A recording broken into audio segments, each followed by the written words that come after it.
अस्सलाम वालेकुम।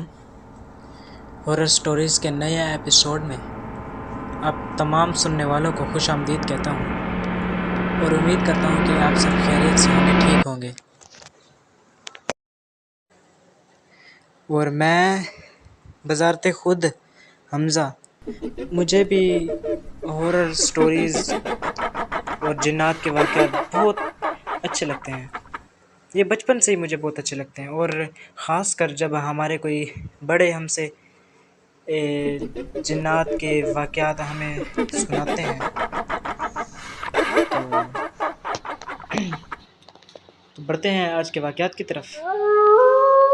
और आज का जो पहला वाक़या है वो हमसे एक बुज़ुर्ग ने शेयर किया। और वो कहते हैं कि ये वाक़या एक मौलवी साहब के साथ पेश आया था और मौलवी साहब ने ही हमसे ये वाक़या बयान किया। वो कहते हैं कि मौलवी साहब एक बार के कराची से लाहौर जा रहे थे, तो वो किसी काम से लाहौर जा रहे थे, कराची से लाहौर। तो उनके पास खाने पीने का भी सारा सामान था, लेके जा रहे थे। वो ट्रेन में जा रहे थे, ट्रेन में। और मौलवी साहब के आगे एक शख्स बैठा था अगली सीट पर, और मौलवी साहब उसे बार बार वो देखे जा रहे थे और घूरे जा रहे थे बार बार कि 4 से 5 घंटे हो गए हैं हमारे इस सफ़र को, ट्रेन में जो सफ़र कर रहे थे। और इस आदमी ने 4-5 घंटों से कुछ भी नहीं खाया और अपनी सीट पर ये टिक कर बैठा है। और वो घबरा गए। उन्होंने ये समझा कि शायद ये कोई जिन्नात में से हो। और वो कहते हैं कि मैंने उस आदमी की एक बात जो है वो नोट की कि ये आदमी हर घंटे बाद अपनी जो शहादत की उंगली है उसे अपने मुंह में लेता था और कुछ देर बाद मुंह से निकालता था, और ऐसा लगता था जैसे इसने नाश्ता कर लिया हो, कुछ खा लिया हो।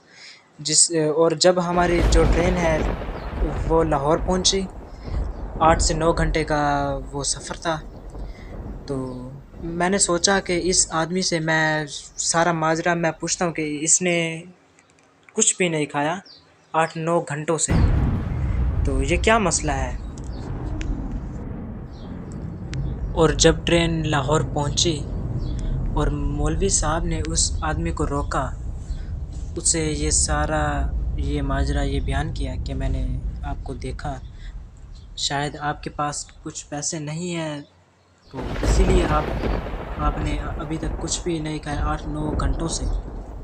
तो आइए मैं आपको कुछ खिला देता हूँ। तो वो आदमी जो है वो देखकर हंसने लगा मौलवी साहब को, और उस आदमी ने मौलवी साहब को कहा कि आओ मैं तुम्हें एक अपनी बात बताता हूँ कि जिस वजह से मैंने खाना नहीं खाया। और वो बात बताने के बाद आप यकीन नहीं करेंगे मुझ पर। मौलवी साहब वो घबरा गए कि ऐसी क्या बात है जो मैं इसका यकीन नहीं करूँगा।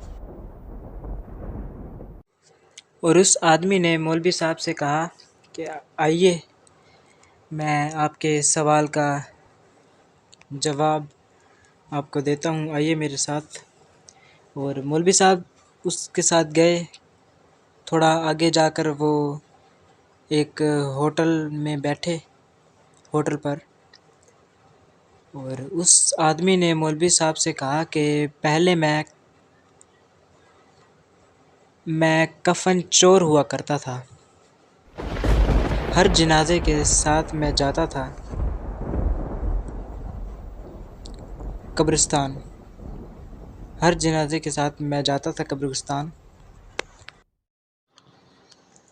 और एक दिन ऐसा हुआ कि एक घर मैयत हुई और मैं उसमें शरीक हो गया, उसमें शामिल हो गया।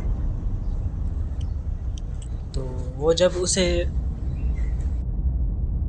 दफनाने जा रहे थे कब्रिस्तान, मैं भी उनके साथ चला गया।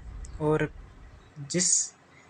जिस जगह पर उन्होंने उसे दफनाया اسی جگہ کو میں نے دیکھ لیا کہ رات کو میں نے یہاں پر اسی جگہ پر آنا ہے اور اس کا یہ کفن میں نے چوری کرنا ہے۔ اور جب رات ہوئی، اگلی رات، تو میں اسی جگہ پر رات کو 2 بجے میں وہاں پر پہنچا اور اسی جگہ پر میں گیا تو میں نے دیکھا کہ اسی جگہ پر 3 سے 4 جو ہیں اور قبریں تھیں، اور وہ بھی بالکل فریش، جیسے فل تازہ ہے، جیسے ابھی کوئی کسی کو جو ہے دفنا کر وہ گیا ہے۔ تو میں دیکھنے لگا کہ ان میں سے کون سی وہ قبر ہے جس کا میں نے کل کہا تھا کہ میں اسی قبر سے آ کر وہ کفن جو ہے میں چوری کر کے میں لے جاؤں گا کفن۔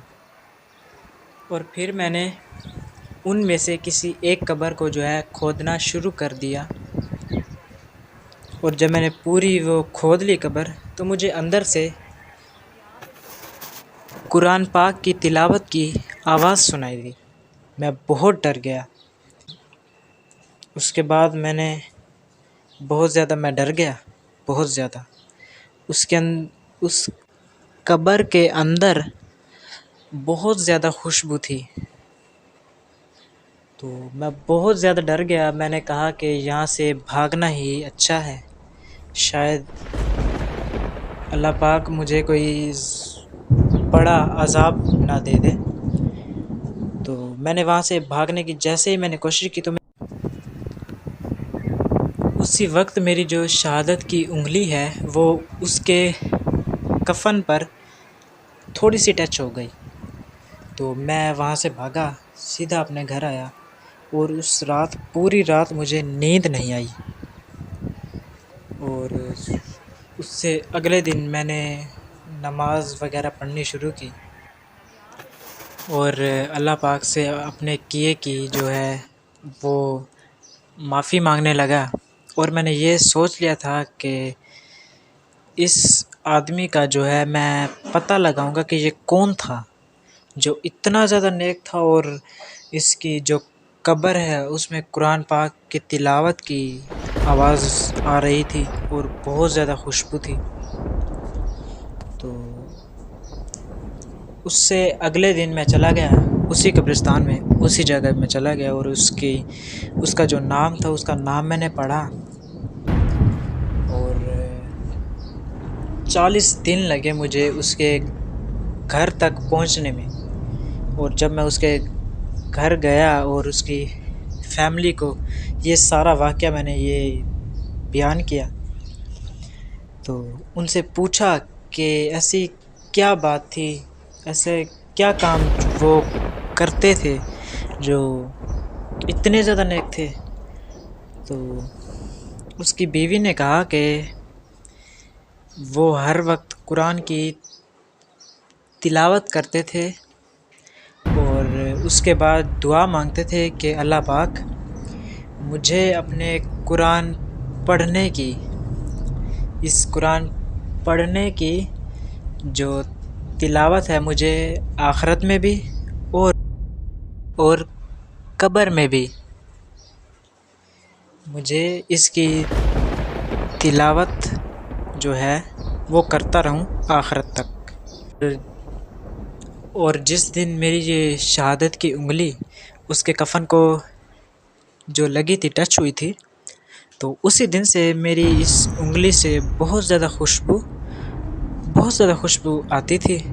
اور ایک دن کیا ہوا کہ میں نے یہ اپنی انگلی، شہادت کی جو انگلی ہے، وہ اپنے منہ میں ڈالی، اور مجھے ایسا فیل ہوا، ایسا محسوس ہوا کہ جیسے میری بھوک پیاس سب مٹ رہی ہے۔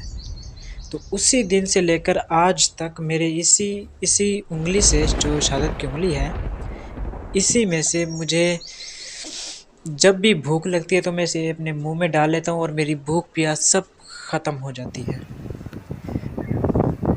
یہ تھی وہ سچی کہانی جو ایک بزرگ نے ہم سے شیئر کی، اور ہم نے آپ سے شیئر کی۔